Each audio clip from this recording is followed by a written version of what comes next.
Everyone imagine going to sleep and never wake up. Or if you have kids, putting your baby to sleep and never see him or her wake up from their nap. My name is Analina Lemán, and I want to talk to you about the number one reason of infant mortality. Each year, thousands of babies less than a year old die around the world because of sudden infant death syndrome, or also known as SIDS. SIDS is the leading cause of infant mortality between 1 and 12 months old. Just in the United States, about 2,000 babies die each year with no reason. Most of them seem healthy, they go to sleep, but they never wake up. Today, I want to talk to you about the research done on SIDS and how the results have helped to change the numbers by giving us ways for prevention. Before I talk about the prevention of the risk factors, I want to talk to you about the research done by scientists and doctors. First of all, sudden death syndrome is the cause of death of babies with no reason. And after even studies, autopsies, and investigations, scientists and doctors haven't come up with a cause. So scientists started wondering and asking for questions and looking for answers.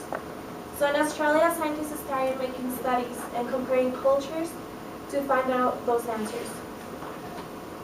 The first observation, they thought it was genes, because Asian babies were the ones with the lower rates of infant mortality. But after having a closer look to it, they found out that it was culture and not genes. The infant care routines from different cultures was the reason for those lower death rates. For example, it's not that Asian babies had the genes that was the reason to have those low deaths, but it was that babies in China, they were put to sleep on their backs and not on their stomachs. So after those studies, scientist Susan Gill, you can see her right there, she started to test this observation, and she was able to convince thousands of parents to put their babies to sleep on their backs. The results were that less kids died of SIDS.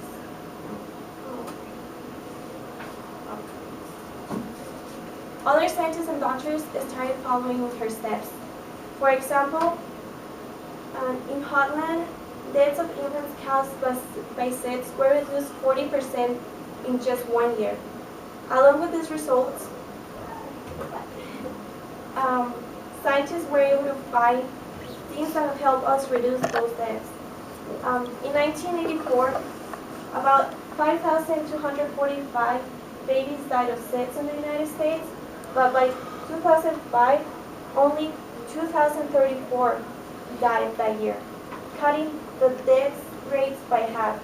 And as you can see, we have, you can see the difference, practically half. Thanks to those studies, we were able to find out risk factors, who may be at higher risk, and ways to prevent it. So what are the risk factors?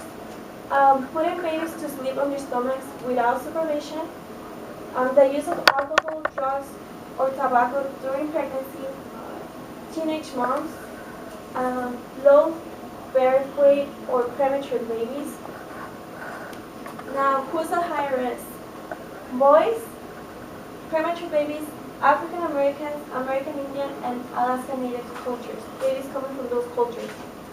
And as you can see, on the graph, it shows the difference. Okay, so now what are the recommendations to help reduce SIDS? Well, it's put infants to sleep on their backs, have their room at a comfortable temperature, and avoid having soft items or loose bedding in the sleeping area. These were not all what it was done. In the United States, the government was also helping to fight against SIDS. For example, There is a national SIDS Act that provides funding to every state to help families that were affected by SIDS. They also have programs which help parents given the information and the tools they need to know about SIDS. There's also programs that they tell about how to put babies to sleep on their backs. It's better to like literally just on your stomachs. Now you know that SIDS, it's what it is, what are the recommended prevention for it. But in conclusion, SIDS is a cause with no explanations in many infant deaths around the world. Even scientists and doctors have been able to cut the number of deaths in half. There's still the other half, and the number is still high. So, but this doesn't mean it's over. Scientists, with the help of government and the community, they're still working together in that other half. So just remember the fight of sudden infant death syndrome, it's not over.